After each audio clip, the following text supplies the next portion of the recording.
తగలబెట్టండి sir Niranjan గారు. Calling సహస్ర గాలోడు వంటి block buster hit తర్వాత సుడిగాలి సుధీర్ నుంచి వచ్చిన లేటెస్ట్ సినిమా ఇది. ఇదొక డిఫరెంట్ సబ్జెక్ట్ కావడం, ట్రైలర్ కూడా ఆసక్తికరంగా ఉండడంతో దీనిపై మంచి అంచనాలే నెలకొన్నాయి.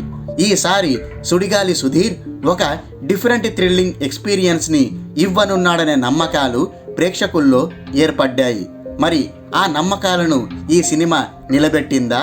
సుధీర్ ఖాతాలో మరో హిట్ని తెచ్చిపెట్టిందా? పదండి రివ్యూలోకి వెళ్ళి తెలుసుకుందాం. స్టోరీ: అజయ్ శ్రీవాస్తవ్ ఒకరోజు ఒక కొత్త సిమ్ కార్డ్ని కొనుగోలు చేస్తాడు. అయితే అది కొన్నప్పటి నుంచి అజయ్కి అపరిచితుల నుంచి వరుసగా ఫోన్ కాల్స్ వస్తుంటాయి. ఫోన్ చేసే వాళ్ళందరూ సహస్ర అనే అమ్మాయి గురించి అడుగుతుంటారు. ఇక్కడ ట్విస్ట్ ఏమిటంటే అజయ్ కొన్న ఆ కొత్త నంబర్ ఇంకా రిజిస్టర్ అయ్యుండదు.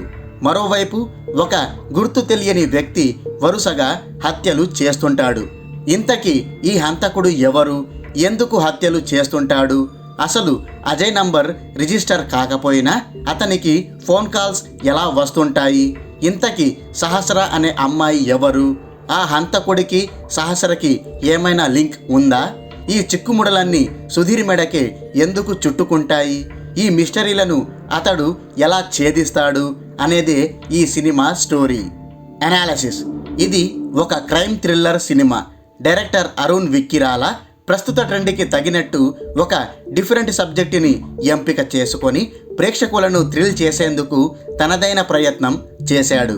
రిజిస్టర్ అవ్వని ఒక నంబర్కు ఫోన్ కాల్స్ రావడం, ఒక వ్యక్తి వరుస హత్యలు చేయడం, అసలు సహస్ర ఎవరు అనే మిస్టరీ పాయింట్లను కనెక్ట్ చేస్తూ ఈ సినిమాను థ్రిల్లింగ్గా తీర్చిదిద్దేందుకు ట్రై చేశాడు. ఈ ప్రయత్నంలో అతడు కొంతవరకు సక్సెస్ అయ్యాడని చెప్పుకోవచ్చు. మొదట్లో స్టోరీలోకి వెళ్ళడానికి డైరెక్టర్ కొంత సమయం తీసుకున్నాడు. కానీ సుధీర్ ఎప్పుడైతే కొత్త సిమ్ కార్డు కొంటాడో అప్పటి నుంచి ఈ సినిమా ఇంట్రెస్టింగ్గా మారుతుంది. సహస్ర అనే అమ్మాయి కోసం తనకు ఫోన్ కాల్స్ వస్తుండడంతో ఇంతకీ సహస్ర ఎవరు అనే ఇన్వెస్టిగేషన్ని అతడు మొదలు పెడతాడు.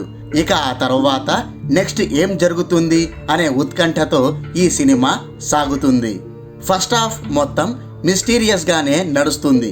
ఒకవైపు హత్యలు, మరోవైపు సహస్ర అనే అమ్మాయి చుట్టూ ఈ సినిమా సీరియస్ మోడ్లో సాగిపోతుంది. ఇక సెకండ్ హాఫ్లో మిస్టరీలు ఒక్కొక్కటిగా రివీల్ అవుతాయి. ఈ క్రమంలో వచ్చే ట్విస్టులు, మలుపులు ప్రేక్షకులను థ్రిల్ చేస్తాయి. కొన్ని ట్విస్టులైతే మైండ్ బ్లోయింగ్గా ఉంటాయి. చివరిలో ఈ సినిమాను ముగించిన తీరు కూడా బాగుంది.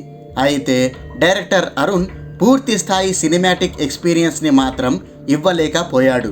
సబ్జెక్టు పరంగా మంచి మార్కులే కొట్టేశాడు, కానీ దాన్ని వెండి తెరపై పర్ఫెక్ట్గా తీర్చిదిద్దడంలో తడబడ్డాడు. కొన్ని సీన్లు మరీ పేలవంగా వచ్చాయి. ముఖ్యంగా హత్యలకు సంబంధించిన సీన్లైతే తేలిపోయాయి. అలాగే సీన్ టు సీన్ మధ్య బ్యాలెన్స్ కూడా సరిగ్గా కుదరలేదు. ఈ లూప్ హోల్స్పై కసరత్తు చేసి క్వాలిటీ అవుట్పుట్ ఇచ్చి ఉంటే ఈ సినిమా మరో లెవెల్లో ఉండేది. ఓవరాల్గా చెప్పాలంటే ఈ కాలింగ్ సహస్ర 50-50 ప్రాజెక్టుగా తేలిపోయింది. మరి ప్రేక్షకులు దీనిని ఎలా రిసీవ్ చేసుకుంటారో చూడాలి. అయిపోయి